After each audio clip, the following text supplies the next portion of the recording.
my roommate or whatever has brought home 2 packages of frozen cannellonis, one for cheese and one what, bolognese. Bolognese. Probably both are delicious in any case. I have, from time to time in the past, really loved cannelloni, cooked in sauce and with, I think, ricotta, but anyway, cheese inside in a kind of slightly crunchy or crisp or, al dente or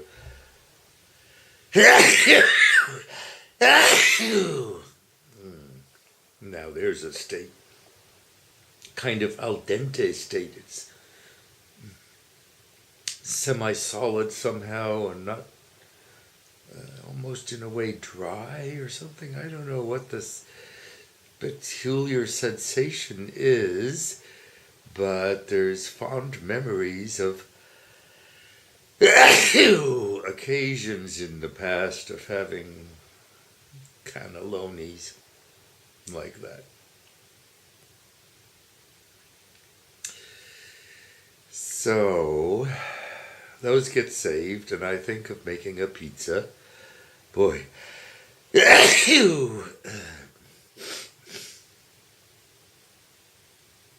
think I need a tissue. Anyway, oh.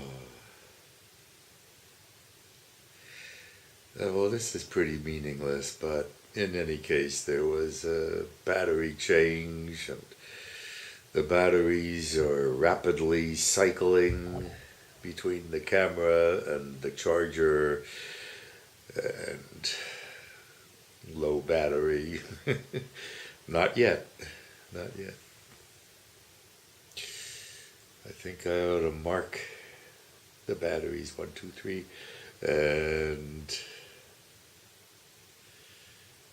see which ones, see if they deliver the same amount of energy or seem to or seem not to. In any case, what the hell? The engineering mind.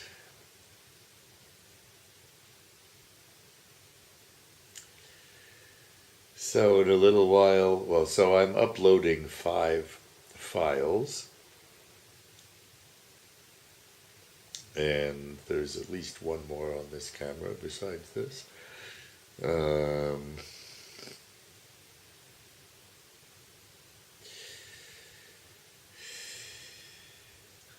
152 through 2, 3, 4, 5, 6, 156 parts of this endless series. Fucking low battery after 3.5 minutes. Low battery. My goodness. Well, this guy's going to get a black mark against it, I think. So, of course, it's possible to buy fresh batteries, and batteries do deteriorate, and these are getting kind of old, perhaps. And that one that appears to the charger as if charged, but appears to the camera as if zero, absolutely zero. I'm curious to test with a voltmeter between its contacts and compare with voltages on a apparently still good battery. Curiosity. It's not, that kind of curiosity is not likely to kill this former autodidact, so-called engineer, followed in Daddy's footsteps, in a way. Daddy, I've probably said this before, but Daddy applied to Bell Labs, telephone company, innovation department, and took a test, and in this test he built a breadboard of a circuit, and or the technician did, or whatever, but apparently the technician painted the breadboard, literally wooden board from the good old days, with aluminum paint, and the fucking thing didn't work. Duh. And on this event, in some crazy sense, hinged Daddy's career, which ended up, spent much of its time as a property and settlement separations engineer, kind of like an accountant, I guess, desk job, without any real potential for innovation. And when I was a boy, Daddy always told me I should be an electrical engineer, and I thought, no, chemical. I like chemistry so much. But in later life, as soon as I started earning money, I started buying electrical shit, electronic junk, and built power supplies and equipments and whatever, and bit by bit became an expert at designing and building something, especially a small quantity of something, like one. Ultimately, a few thousand thermostats, but that was mostly out of my hands by the time it exceeded a few. But that was the transition. The Chiquita banana ripening thermostat was the transition from poor, practically unemployed, barely able to make some kind of a light machine or something. Well, I made some pretty stuff, electronic art, even with the guy who was the MIT Media Lab or something like that. In any case, he had an idea, we had an idea, and I developed the electronics and made the idea real, and it traveled to Duke University for display in a geodesic dome, and I got a little bit of credit for a Blinky Christmas tree lights symmetrical snowflake thingy that was at the center of our combined artwork, with long arms, with multiple colored lights, and shrinking and expanding with the loudness of various segments of the music and frequency ranges or whatever, I don't know. It's a long time ago. I designed it, I built it. Ted Kranick got all the credit for it. And my little snowflake was by Ted Kranick and Paul Hughes. Yeah. Right. So, anyway. And it reminds me of the patent for one of the first voice messaging, store and forwards voicemail systems designed for the radiology department of a hospital, permitting radiologists to dictate reports, stored on tape, multiple tapes, accessible through the computer. Which one do you want to hear? And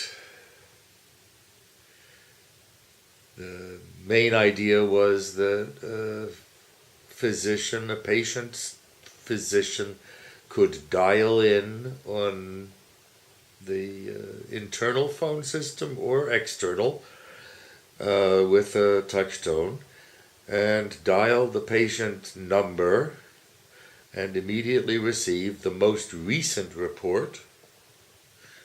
And then if you push a certain button or something, you get the next most recent report, and so forth. So it worked. And I even designed and built the tape recorders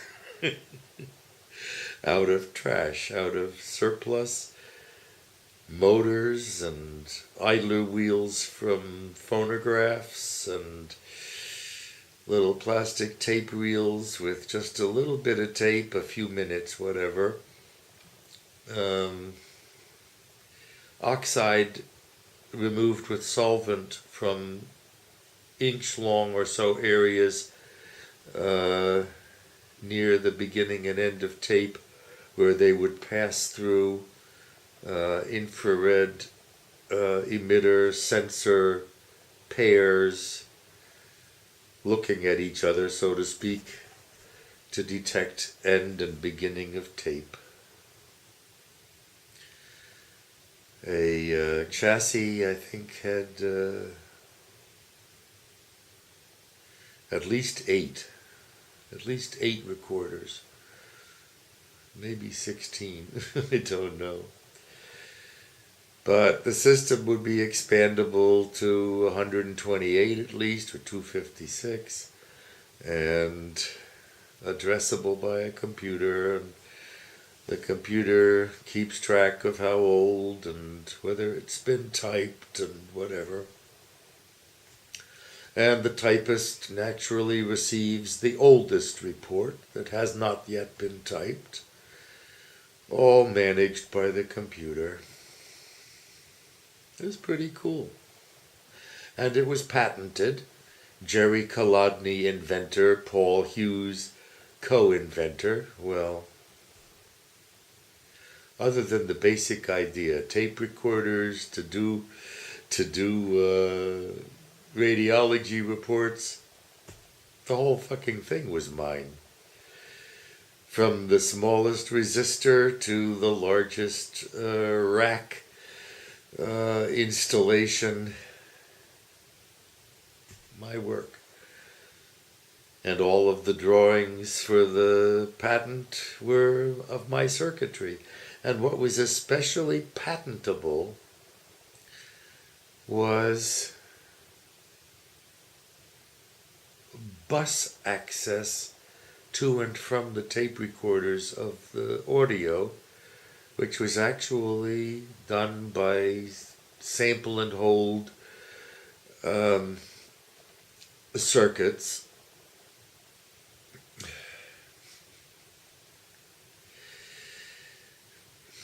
Sending their measurements at the right instant along an analog data bus, selecting which of the 128 or whatever tape recorders should be reporting on the bus, or which one should be recording from the outgoing bus. There's an ingoing bus and an outgoing bus. So at least 16 possible simultaneously active tape recorders, either recording or playing back.